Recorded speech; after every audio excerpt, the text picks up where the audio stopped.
वंदे मातरम ने एक ऐसे राष्ट्र को जागरूक किया जो अपनी दिव्य शक्ति को भुला चुका था।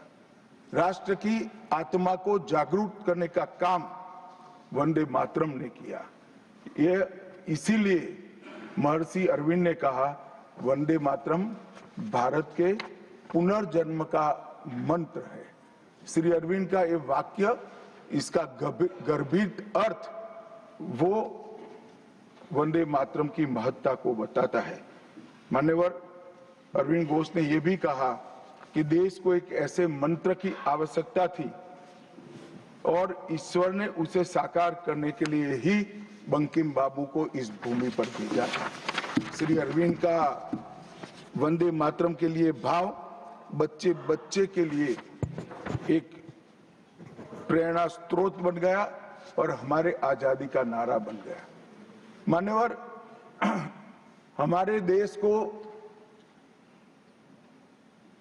जो लोग समझते हैं, लोग जो जानते हैं, वो सभी लोगों को मालूम है कि हमारा देश पूरी दुनिया में एक प्रकार से अनूठा देश है। दुनिया के कई देशों की रचना अधिनियमों से हुई है।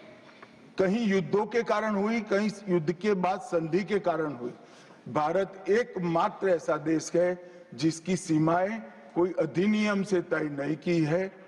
हमारे देश की सीमाएं हमारी संस्कृति ने तय की है और संस्कृति ने इस भारत को जोड़ कर रखा। और इसीलिए सांस्कृतिक राष्ट्रवाद का जो कंसेप्ट था, उस सांस्कृतिक राष्ट्रवाद के कंसेप्ट को, सांस्कृतिक राष्ट्रवाद के विचार को सबसे पहले गुलामी के कालखंड में जागरूक करने का काम बंकिम चंद्र चट्टोपाध्याय जी ने किया। हम पूरे देश को एक बार फिर से देखें तो हमें मालूम पड़ेगा कि हमारे देश को जोड़ने वाला मंत्र हमारी संस्कृति है। हमारे देश को जोड़ने वाली, एक रखने वाला मंत्र हमारी संस्कृति है।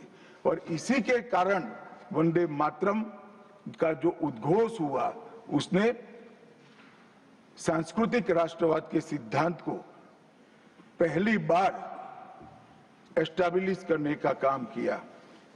जब अंग्रेजों ने वंदे मातरम पर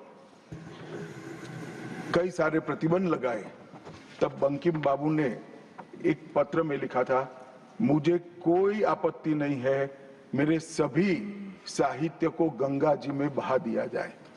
यह मंत्र वंदे मातरम अनंत काल तक जीवित रहेगा।